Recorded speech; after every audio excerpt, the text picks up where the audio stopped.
So welcome to this, our 2025 autumn or Samhain newsletter, looking at the Celtic New Year, looking at the earth that we live on, particularly here in the Northern Hemisphere.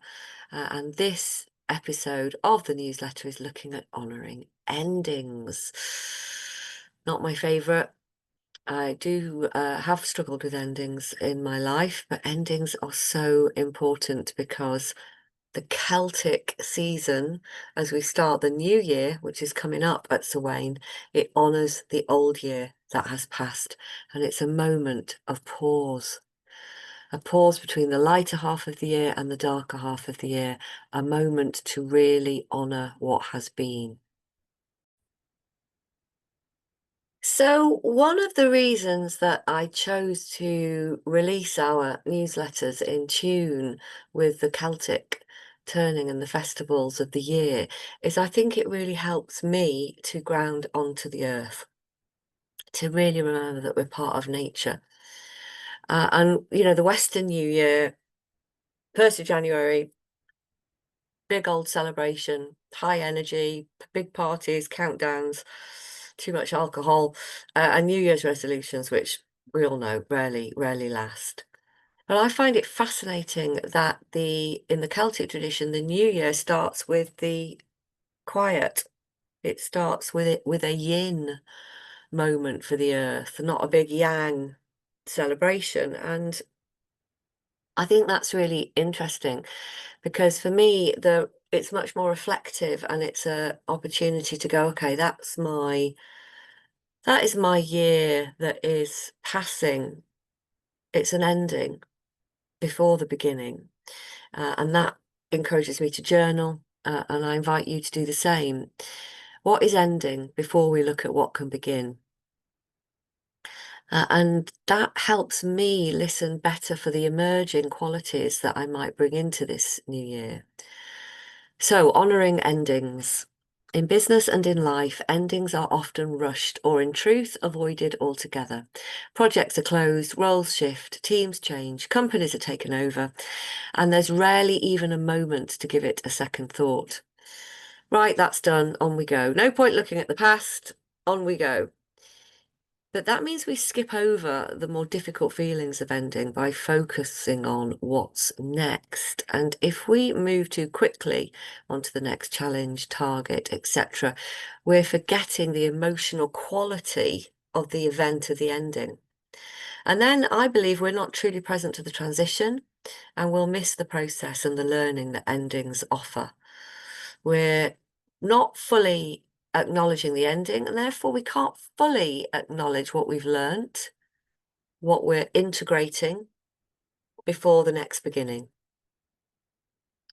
I think we lose the wisdom they carry.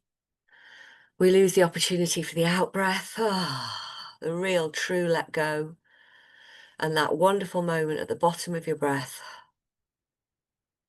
where there's nothing. And for me, that is the moment of Samhain. It's the out-breath of that's that year. Before the new, we've done the harvest, we've done the big gather, we've collected everything. We need a stop before we truly move into the dark. So let's have a think about some good endings. Learn endings, Layla. How do we do a good ending? Who knows? To increase earnings, we need to learn them. We're going to resist the temptation this season to race ahead. We're going to take a moment to acknowledge what has completed. Light a candle. Reflect on what you've accomplished. Can you spare half an hour? Might choose to do half a day. Really to create an intentional ending. Doesn't need to be long and involved. It could be a quiet 15 minutes to do some breathing and releasing. So important. Reflection before resolution.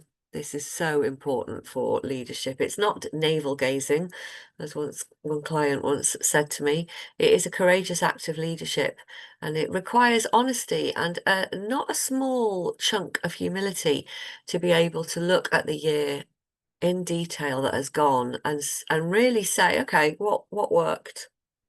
What's drained me more than it nourished me? Where have I grown? And what am I being invited to change?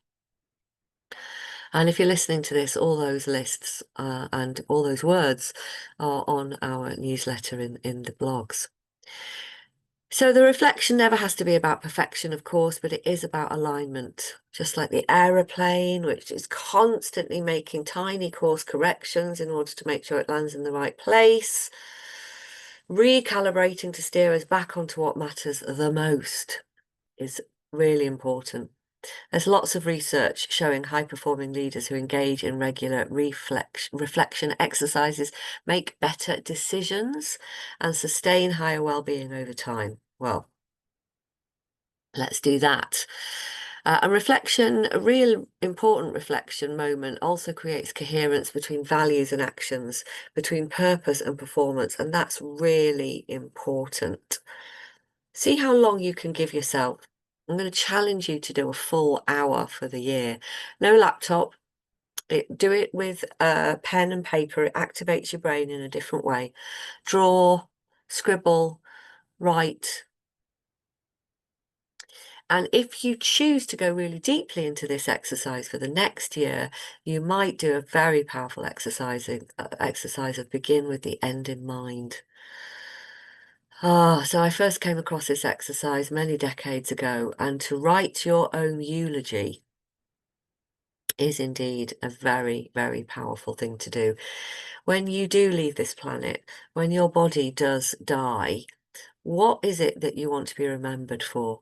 What do you want people to say at your death or at your funeral?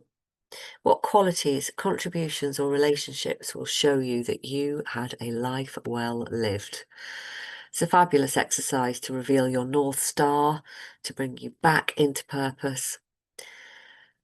And I think also reflecting perhaps what's gone, outdated ambitions, inherited expectations, things that were never yours anyway.